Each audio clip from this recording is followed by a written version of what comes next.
taught me how to live. Daddy taught me how to give. Both of them had their own sins.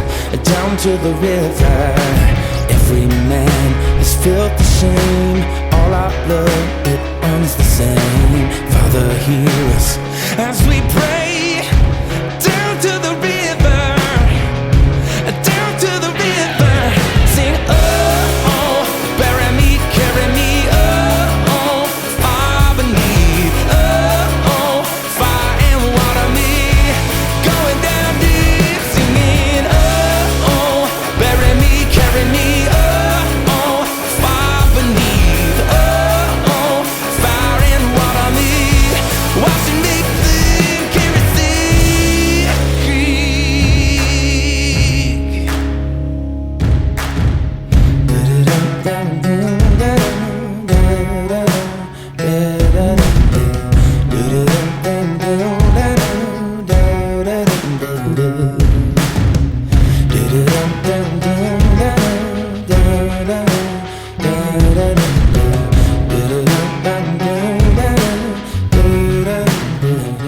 Hi, welcome to the Cryptid Wilderness Research Podcast. I am CWR team member Daniel Becker up here in Anchorage, Alaska, staring into the Arctic abyss. And joining me, as always, from the Pacific Northwest, south of where I am, Quincy, Washington, Matt Slater. Hello. Matt, it's been a little while. How are things going? It's going pretty good. You know, it's bright, sunshiny, and dry. And it's starting to warm up. And when I say warm up, it's starting to get hot. Some days we're getting close to 80. Up here, it's probably about 50 degrees, and the tourists have already started their yearly invasion. Tour buses all over, and it is becoming RV Armageddon yet again. So the roads are clogging up, but it is what it is. So joining us tonight, back with us, our friend, the host of Texas Front Porch, great guy and a great researcher, Tex Wesson. Let's bring him in. All right, here we go. What's up, Yankees? How are you, sir? It's great to see you. I'm telling you, if I was any better, it wouldn't be legal. Thank you for taking the time to be with us again. We always appreciate seeing you, and you always got great stories and great experiences. So what have you been up to since we spoke to you last? You know, I've been armchairing it for a little while. I just started a new job, so it's hard for me to get away. But I've got a trip scheduled out, so I'm going to be doing a little something a little different, something I've never done on the channel. I mean, I've done it, but I'm doing some underwater investigation. So I'm looking forward to that. Oh, wow. We've got this place that and I think I told you all about it. We lovingly call it Dogman Ranch. We're doing a private investigation out there. And it's got a creek that runs through it, and it's a limestone creek, and you can't take a step without stepping on a fossil out down there. So and it's got some deep pools in it. Like, you know, I think the deepest one is maybe 10 feet deep. So, you know, it's nothing. But this thing's spring fed, crystal clear. And I happen to have a friend that was an underwater cameraman for Nat Geo and Travel Channel and that type of thing. And I've been a diver since I was 14. And I've done it professionally. I did it professionally for a while. So me and him, when we laid eyes on this place, we were like kids in a candy store, right? And so we're actually going to do some underwater fossil hunting because nobody's seen what's under that water yet. And we're really looking forward to it. And it's got the deep spots. You can tell they've got shells, and I don't know how far back they go. So who knows? Might come out of there with a catfish or two while we're at it. That's awesome that you're going to go fossil hunting. Matt's actually been out doing some rock hunting as of late there in Washington. Mostly for petrified wood. Nice. But that sounds pretty cool. Man, you know, we don't have a whole lot of it down here. We got a lot of petrified people, but not much wood. You know. So tell us about the cryptid activity at this time of year down in your neck of the woods. The seasons are changing.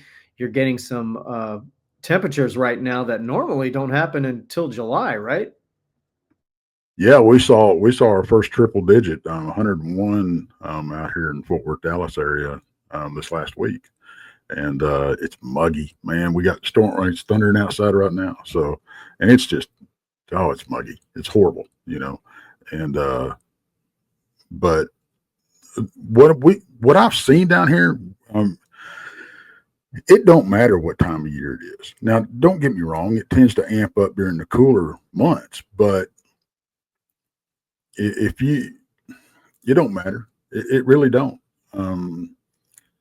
I think the worse the storms are. I don't know why, but it seems like the worse the storms are, the more the activity cranks up down here. I don't know if they feel like they can move during it because of all the noise, and they don't have to hide as work so hard to hide, or what it is. But it slows down a little bit when it gets hot and muggy and still, but you can still get the places I go, still get activity. So, if you can fight the skeeters, you can get some good stuff, but it's down here, from what I'm hearing, it's going to be a rough year for ticks and skeeters down here. So I don't know. We'll see if I come back with a batch of ticks on me when I get back from this trip. My wife makes me undress out on the back porch when I come home from these trips in the spring and the summer and de-tick. I had not had to deal with ticks at all up here, but when I started going down to Arkansas and going out with William Lunsford and Stephen Hill, all of a sudden ticks became part of my life again, which I hadn't had to deal with them since I lived in Ohio and lived in the Midwest. And you got to be very, very careful with that stuff. Yep. I'm just now learning. I've never had to deal with them before ever till this summer. And just apparently they're pretty bad. Now, there is a way you can avoid them. Well, not avoid them, but not get them on you as much. Of course, most of the ones you get are on your lower half, right?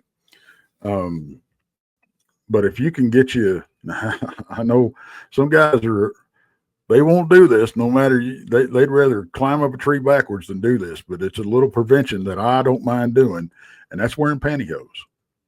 If you can get you some pantyhose and they can't, the chiggers and the ticks can't get you through the pantyhose. Really? And also, that is one it helps poison ivy too. Helps poison ivy too. And you can just strip them off their own way, But yeah, they can't get to you through there. And they actually make full body pantyhose outfits now. I know a couple of researchers that are wearing them because they go out in these areas where the ticks and they even work with leeches, from what I understand. So, these like up in the Pacific Northwest, you get that real damp and leeches hold on to them. That jungle atmosphere, they'll get on leaves and everything else, from what I understand. I've never had to deal with them, but they can't, they can't get a hold of you, from what I understand. I know the ticks and the chiggers can't. So that may be something y'all look into next time you're down in this way. Hey, whatever works. I'm willing to try it. Dealing with, I'm sorry, go ahead, Matt. I was saying that's a good tip. Yeah, that is one. Like I said, I've never heard that before. So, William Lunsford and I are just coming off of the Nebraska Bigfoot conference, and in talking to people that were attending the conference, there was a lot of questions about Dogman. A lot of questions about Dogman, much more than I expected. People were asking me about Dogman in Alaska, and if I've seen or heard of Dogman and Sasquatch being seen together, and just a lot more questions than I anticipated about that phenomenon. Uh, Tell me about, or tell us about Dogman down in Texas where you are. Are you seeing or hearing about more increased activity? Give us the lay of the land. Well, this of course, Small Town Monsters did a documentary, and it was called uh, the Dogman Triangle, Werewolves in the Lone Star State, and it's there's quite a few sightings down here. Of course, I had mine. I've got a good buddy of mine that is retired law enforcement. He had one. He lived out there where I did. That investigation we're doing is not far from there. That old boy that got killed 2 years ago up in Lipan, Texas, is not too far from where I had my sighting. There's been several others that I know of. It seems to be on the uptick because this place that we're investigating right now, it's got we know of 5 on the property, or that use that property as whatever. But I'm not sure what the draw is. Why they're down here so much. Because when the whole Dogman phenomenon really ramped up, it was up in Michigan and Wisconsin. And why we got such a rash of them down here, I don't know. I don't understand it. I'm kind of glad we do. It's an interesting phenomenon to investigate.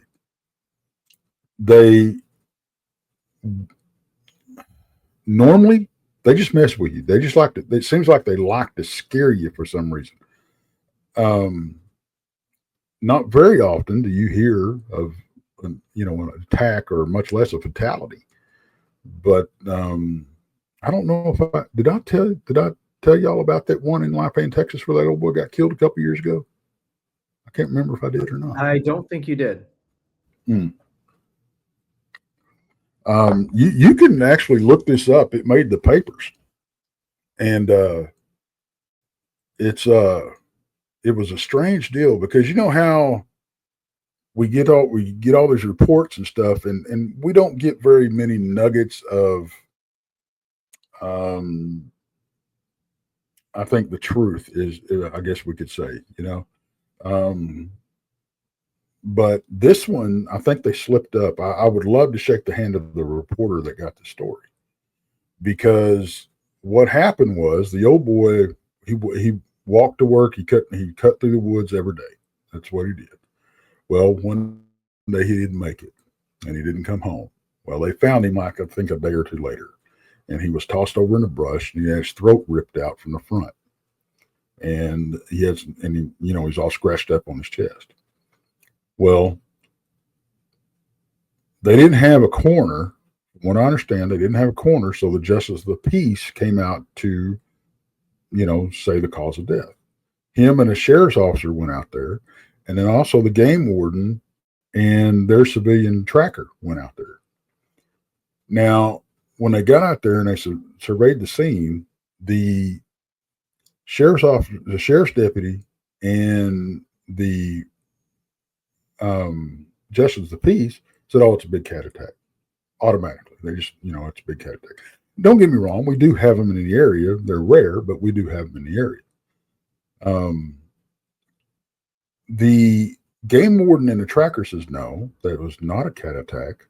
One, there's no sign of a cat anywhere, and this is not how cats attack. They attack from the back, and that disagreement between those two agencies got put in the paper. You don't see that happen very often. Now, from what I understand, the body was cremated very fast after this happened. So, Wow. Take that for what it's worth, but it's sounds kind of hinky to me,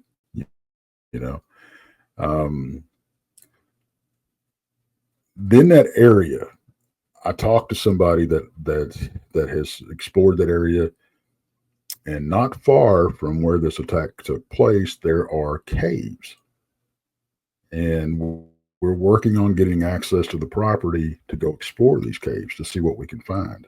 We may not not like what we find when we get out there, but it would be interesting to see if we can find maybe where this thing's holding up. Because I don't think they stay in one area for a long time. I think they have a territory, much like a big cat, and they rotate through. And I think that's the same thing with Sasquatch.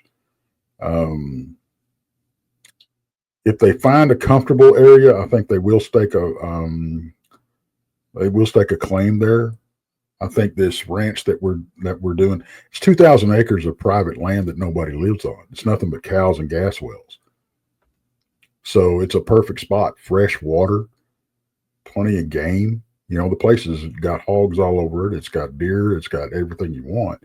You know, they're not, from what we understand, they haven't been bothering the cattle, but why would they?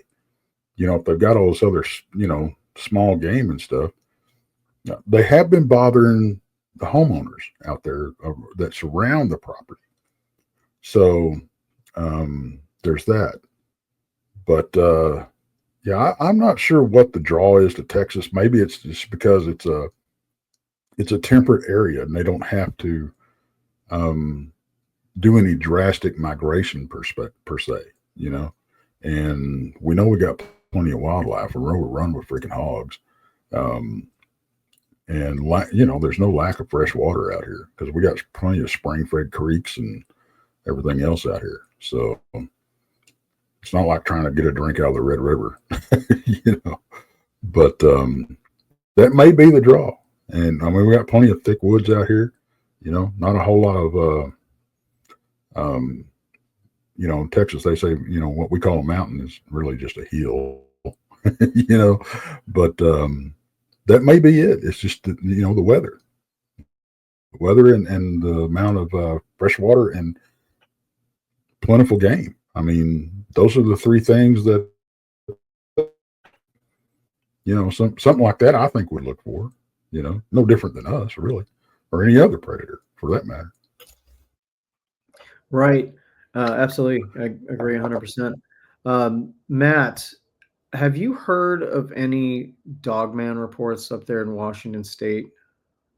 Not around me. No, I haven't heard really any firsthand accounts of Dogman from the people that I've been around.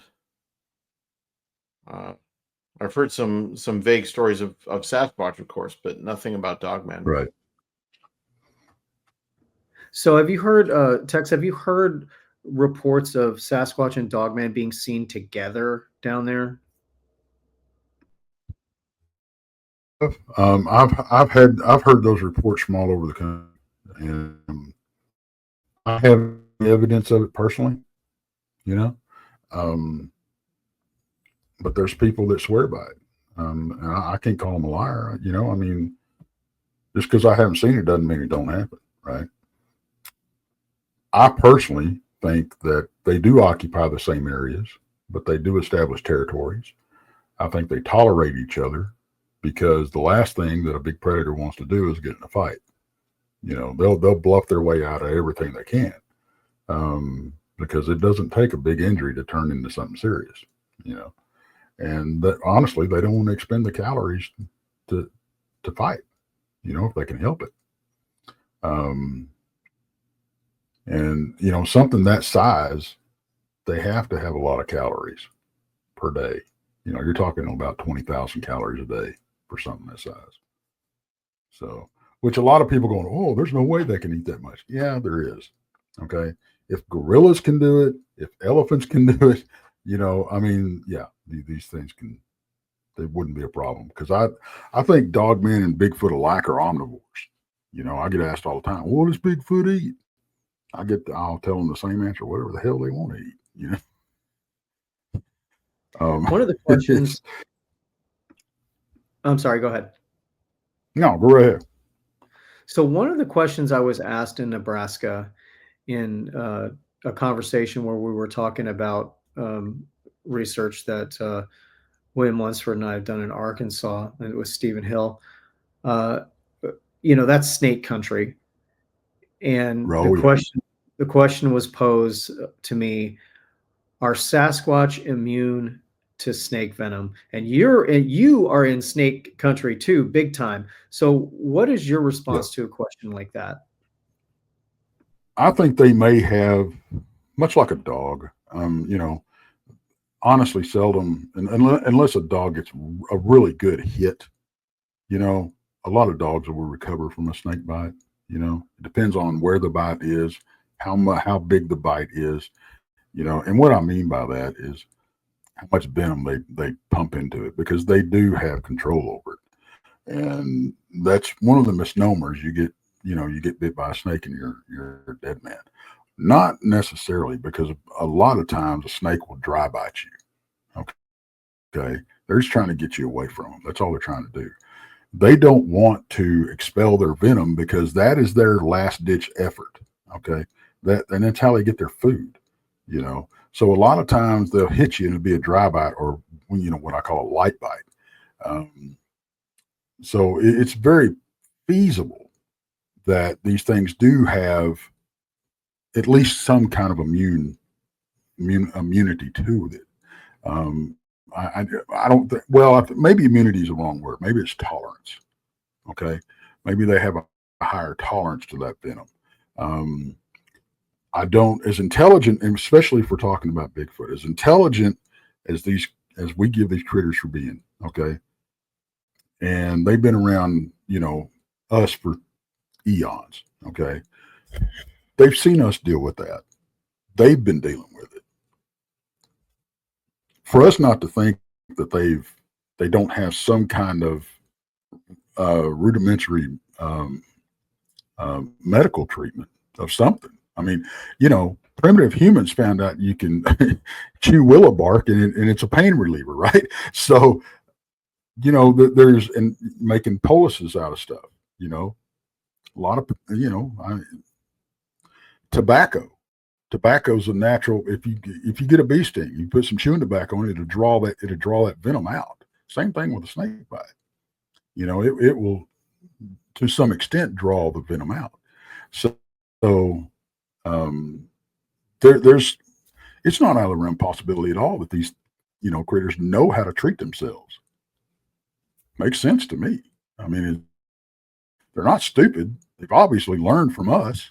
We've heard reports of Dogman and Sasquatch wearing clothes. Well, y'all been out been out in the woods. How much clothes have y'all found out in the woods? I found a bunch. It's creepy, but I found a lot of clothes out. People just leave it. Or in one a whole outfit that was neatly folded in the woods. That's creepy. But so it's not a realm possibility at all that these things have figured out some kind of way to treat themselves when they get injured, when they get, bit by a snake or what have you. So I don't think that's a big mystery to me. I don't think a lot of these questions that we get posed to us are just are a big mystery, because like I said, if we give these things, if they're half as intelligent as a lot of people give them credit for, why couldn't they figure it out? So that's where I'm at with it. So Matt, are you going to have to contend with snakes in your part of Washington State? Oh yeah. Out here in central Washington, there's all kinds of non-venomous snakes, and then one of the big things we got to look out for are rattlesnakes. They're all over the place. Mm-hmm. I almost ran over one yesterday driving on the road.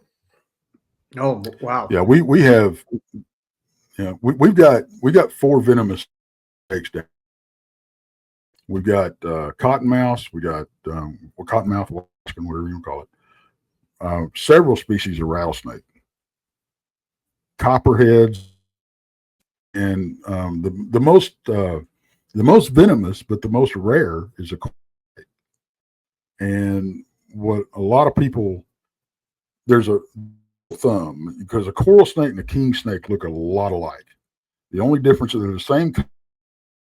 They get about the same size and stuff, but the thing about it is their bands are laid out different. The colors are laid out different. The color scheme. And there's an old saying Red and black, friend of Jack. Red and yellow, kill a fella. And that's you know, you look at one and okay, well, you know, he's either non-venomous or, you know, venomous. So, but I have never seen a coral snake in the wild. Never have. And I've been tromping around these woods a long time, but I've never seen now rattlesnakes, copperheads, water mosquitoes, all over the place. But and water mosquitoes down here are aggressive. Man, they'll come off a tree in a boat with you. They'll come up on the bank with you. I've had to beat them off the bank pole before. I mean, I was stupid and I was bored and I was fishing and I saw one scooting across the top of the water and I was hooked him and, you know, messed with him. And here come his buddies. I don't know if he put out the bat signal or what happened, but I had to beat like 8 or 9 of them off the bank with me. I mean, I've never seen anything like that. And, you know, when my uncle, but my godfather and my dad, when I was a little type, took me snipe hunting down in deep East Texas, down there. Uncertain, Texas was the name of the town down there. And it's down there in Jefferson Territory and out, you know, down in yonder. And they put me out on this daggum island out there in the swamp, and here I am with a gunny sack and a pot and a spoon trying to scare these snipe into this bag, right? So, and we were running jug lines, and we were in a little john boat, and they came up and they picked me up and everything, had a good laugh, and we were going back to the house, and this water mosquito dropped out of a tree into the boat. I thought my dad was going to kill us with a boat oar trying to hit that snake, but I've had to swat them off the boat they'll try to come in the boat with you and stuff like that. It's crazy. But the rest of the snakes aren't that aggressive. They don't want nothing to do with you, you know. The problem with the copperhead though is they're so dadgum camouflaged that they'll lay on a trail more than anything. They won't, and you'll step right on them. You step right on them, you know. But rattlesnakes, of course, most of the time you're going to. Now, here's an interesting thing. Now, I know we're not talking about Dogman, but they have found that rattlesnakes,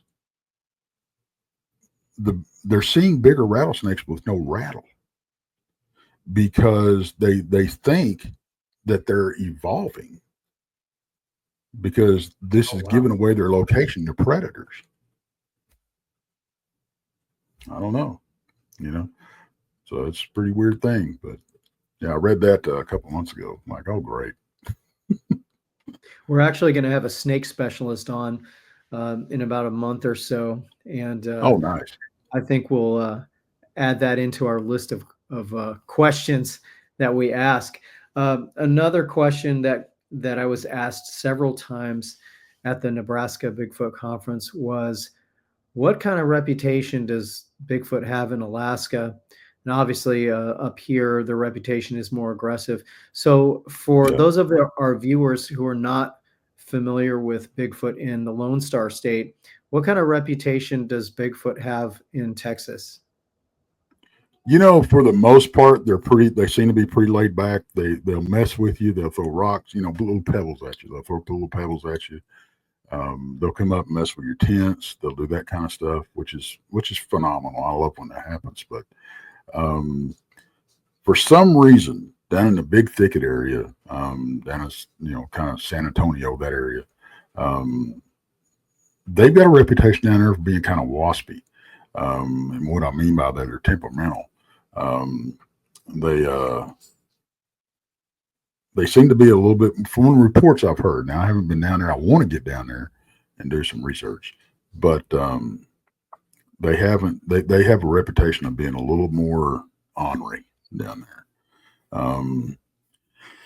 Some reports that I get out of Oklahoma are the same. I haven't ran into, and I've had multiple encounters up there in Oklahoma, and I've yet to run into anything that is what I would call aggressive. And I think most of the time, what people are calling aggressive encounters are just these critters trying to keep the encounter from getting out of hand and getting aggressive. You know, they're trying to spook you, so you'll leave them alone, so they don't have to do anything else. You know, that's what I think. But a lot of people, people have a tendency, anything that scares them, it's aggressive, they put a label on it like that. I think if you're going to be a researcher, you can't get spooked when you find what you're looking for. Yes, that kind of absolutely. defeats the purpose. So we have some pictures and Yes. some audio to go over. So Matt, whenever you're ready, let's get rolling. All right, tell us about this. This is this is down on the Red River, and I love this track because how prominent the mid-tarsal break is in this track, and that was just one of a trackway, and we'll show that later here in a little bit. But these appeared in a 2-hour window. We were camped right up about, I don't know, a couple hundred yards away from this, and we were actually had throw lines out baited for fish, and we went and checked the throw lines, and we came back, and then when we went back and checked them again 2 hours later, we found these prints. They weren't there the first time, the time earlier, or any of the times earlier that we went down there. And I don't think this is the track. I can't really tell. It may be, but there's a track, and I think I gave it to you. I hope I did. That is on top of a raccoon track. Now the raccoon tracks were there, and then this thing stepped on top of it. But these were coming up out of the river. Okay. We looked, there was no place where we could find anywhere somebody had landed a boat, somebody had jumped out of a boat, and, and all that kind of stuff. We never heard a boat, anything. And when a boat goes down there, that you can hear it, it just rattles off the walls down there. And it doesn't matter what size it is, So we did our best to, to debunk these, and they just don't look human. They look human-like, human-esque, but I don't see a human leaving, like I was saying, the mid-tarsal break that's in that track. It doesn't make sense for a human to leave that kind of track, to me. Matt, what do you think about the definition on this one? It looks great to me, and yeah, that pronounced mid-tarsal break, that's an excellent print. Yes, I think so too. I agree. I wish we'd cast it, but we didn't have any casting material. So, all right, let's see what's next. This is now, if I remember right, we went over the handprints last time, right? Or did we? Yes. Yeah. Okay. Okay. That handprint that with the great dermal ridges and the forearm with all the hair, this was on the back. This is down further. This is the elbow print I was telling y'all guys about. And you can see, where the skin actually, the skin, the hair was thinner on the elbow, and it left the skin, the prints of the skin, I guess you call them goosebumps or chicken skin, whatever you want to call it. But you can still see marks of hair in it, So that's really all one print. You've got the elbow, the forearm, and the hand. So it looks like he kind of did this. So that's what that is. That's actually an elbow print. It's almost on the side of my truck. Nice. Good catch. This one is also off the Red River in my research area. This is not my picture, but I do the guys Red River Cryptids. They're a father and son team, and they've been out of the loop for a while. I did run into them at Jefferson, and but this is a picture of a track that they got, and I love this track. Again, you can see the pronounced mid-tarsal break. You can see the definition of the heel and the toes, and the damn thing's huge. It's just wide. Yeah. This, I threw this in there because this is not from Texas. This is not even from the United States. This is out of Germany. It's out of the Black Forest in Germany. We don't know what it is. And I put this in there so we could discuss it. I wanted to get y'all's take on this because I have no idea what this is. It looks more reptilian than it does anything else to me. Honestly, what's a reptile in the snow? I have never seen a track like this before. And I mean, the first thing that would come to mind would obviously be Dogman, just based on some tracks that I've seen. Yeah. But this looks significantly different than the alleged Dogman tracks that I've been able to closely examine. Matt, what do you think about this? I don't know. I mean, it's not a bear print. There's only 3 toes. Yep. And it's I mean, it could be Dogman, maybe, but maybe it's huge. Yeah. And again, there's only 3 toes, there's only 3 claw marks. Like, where's the 4th and the 5th? Yeah. We were looking at it and somebody brought something up that I didn't even think of. And they said, could it be like a Thunderbird? And I'm like, it could. It could. It could be something, or pterosaur or Thunderbird, something like that. Because there's like this one track and then nothing. You said this was taken in the Black Forest in Germany? Yep. Matt, we're gonna have to bounce this one off of our German network. Yeah. And see what Tom has to say. Right. That would be a good thing to do. He's right over there in it. Yeah, y'all keep me on loop on that one. We'll see what they got to say. Oh, we'll definitely bounce because they may have seen this. They may have seen this picture before. They may know this. They may know this researcher. Which would be fantastic. I have a good friend of mine that is in contact with her. So it's possible that I can get in touch with her. But I don't. Last time I heard, I don't even think she's researching anymore. So I don't know. But if nothing else, it's intriguing.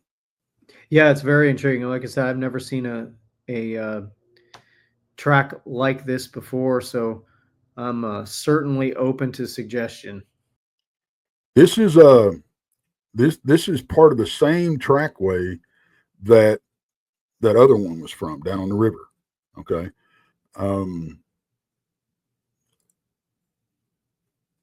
I don't know.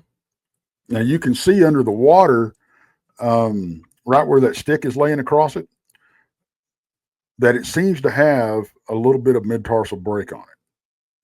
And of course, we couldn't, like I said, we didn't have the casting material, but look, I mean, casting that would have been a nightmare. Yeah. But I do have some theories on that, and I got to go down and get the material and test that out for our next trip for casting. I don't know if I told y'all about that idea or not, but I've got an idea about using the liquid rubber that you use to dip tools in and stuff. Yeah. To inflate the handles.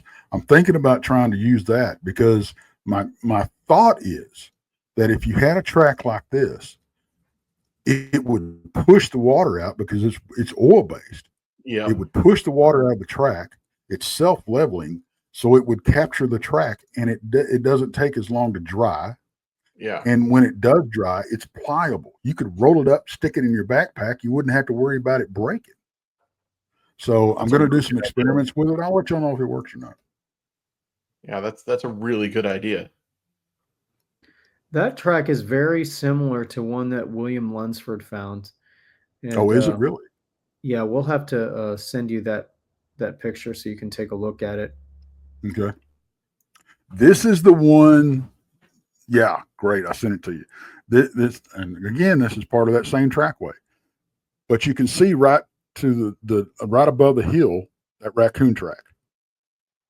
Okay, that I was talking about, and whatever this was stepped on top of that raccoon track.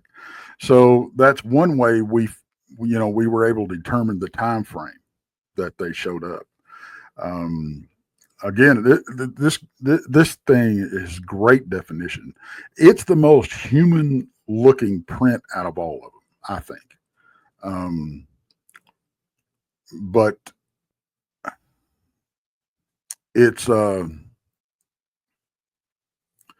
don't know. There again, you can see at least you can. I think there's a mid-tarsal break there because it's not the mud is not flattened out in the middle like it is on the toes and the heel. You know, I think a human is going to leave more of an even print. You know, I guess you could say, and not to mention it's whatever this is. It's walking off of flat-footed. Okay, humans walking through this stuff is the toes are gonna really dig in, you know. So that's what's kind of lead me not not being human because they weren't all that big, as you can tell. They're not all that big. They're probably a size 12, something like that. They're not overly huge, but great definition in the tracks. Now tell us again about the area where this track was found. This is right on the Red River in my research area. Where this picture's taken is probably not well. I think I sent you the picture of the trackway itself, or part of the trackway. You can really tell how close you are to the river, but you're right down there on the river, on the Red River. So, and it's just right across, and it's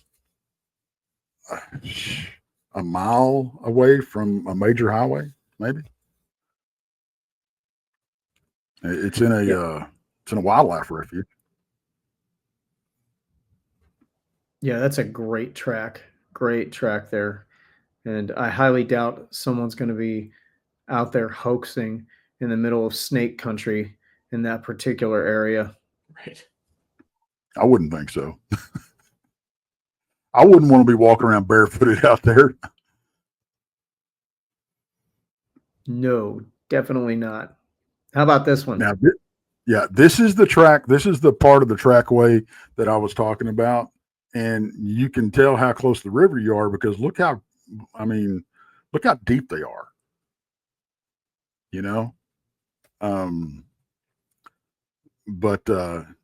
Whatever it was it's like it took a short step from the back two, like it took a short step to the second two, and then one step, and then the next you can barely see the heel of the next print way up on top.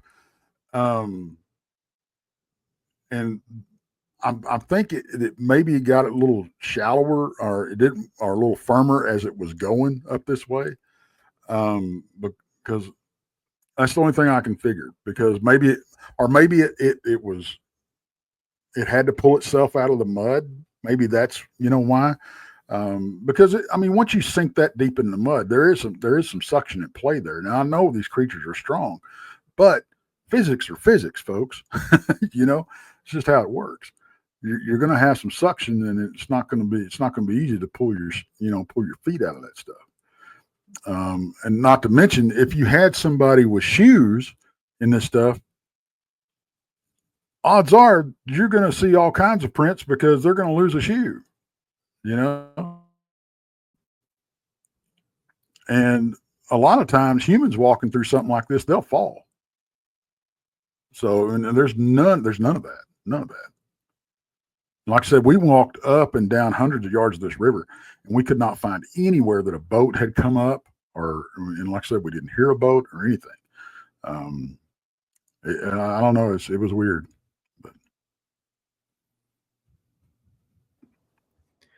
Matt, can you pull up that German photo again? Yeah. Let me see if I can figure out which one it was. This one right here. There's it. That's the one. So what we're going to do is we're very, very fortunate enough to have a contact there in Europe who's in Germany. His name's Tom Coburn. He's part of our CWR network, and we got to get you guys connected. If you've not heard of this researcher over there, he is fantastic, and he does a lot of great work. So we got to get you guys connected so you can look into this further. I'm looking forward to hearing more about it. Those are absolutely fantastic photos, sir, and it's always great catching up with you. Was that the last one that we had, Matt? Yeah, the trackway was the last one. We do have an audio clip. Yes, the audio clip. And I'm going to play this through the background music. Hopefully it is audible to the audience. It should be. I'm going to turn it up just a little bit more than it was. And here we go.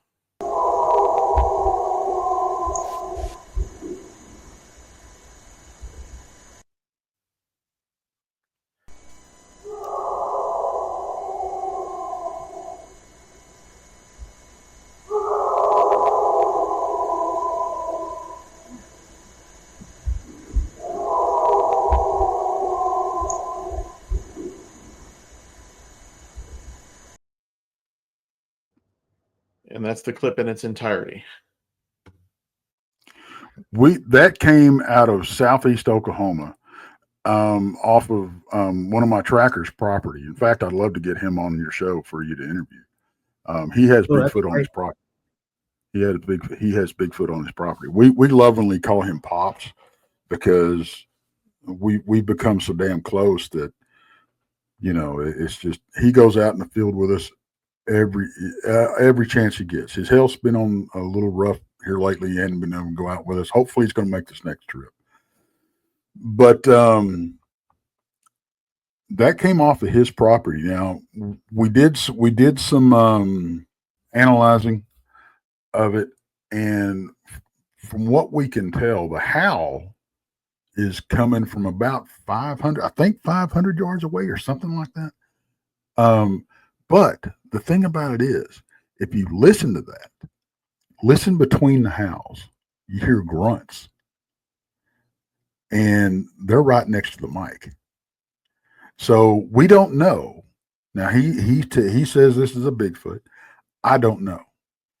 I had a good friend of mine, Chester Moore, wildlife expert, listen to this. And he said, because I was convinced it may have been a Dogman for the longest time. Okay. And, but the more I listened to it, the less canine it sounds.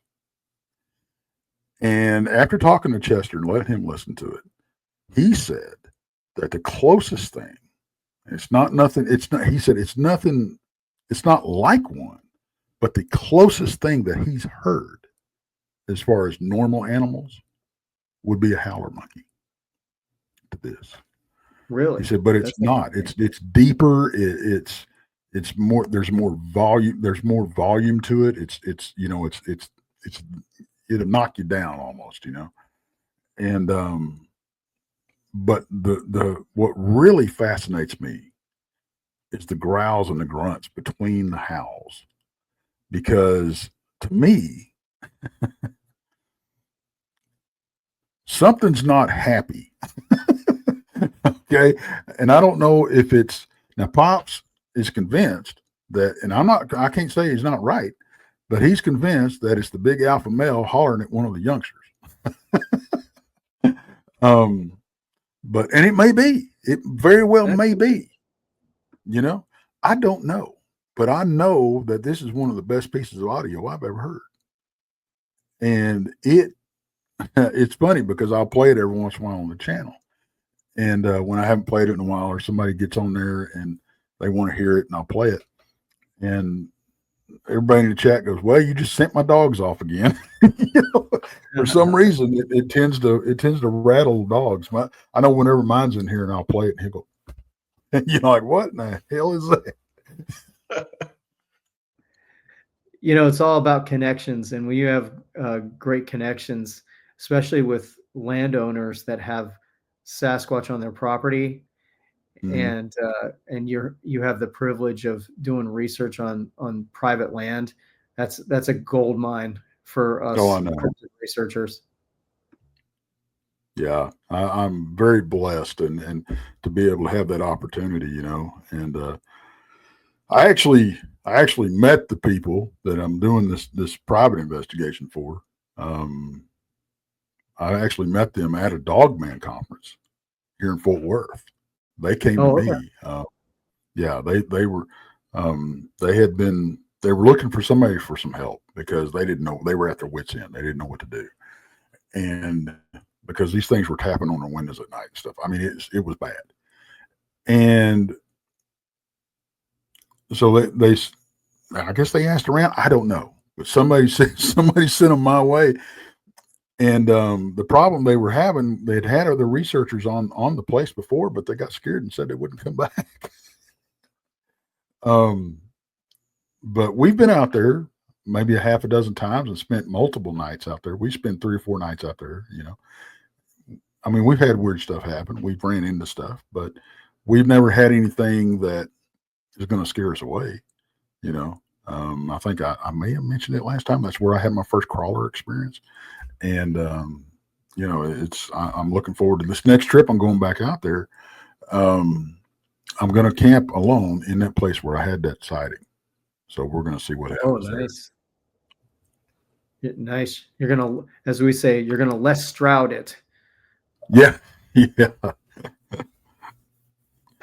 Yeah. We'll see what these things got to offer for sure. So I cannot wait to hear your report after doing that. Tex, it's always great catching up with you. You're a fantastic show host as well as researcher. I want to throw the ball over to Matt in Washington State there and bring us home, Matt. Yeah, it's just a fantastic show. Really good photos and good audio, and we appreciate you coming on the show today. It's always a pleasure to talk to you and get the insight into what's going on in Texas. well, man, it's an honor every time, both times I've been on, and anytime y'all want me to come on and chew the fat with you, you just say the word, guys, because I'll be more than happy to. And as soon as we get off air, I'm booking y'all on my show. Just so you know, I'm not letting you get away. Thanks, we appreciate that.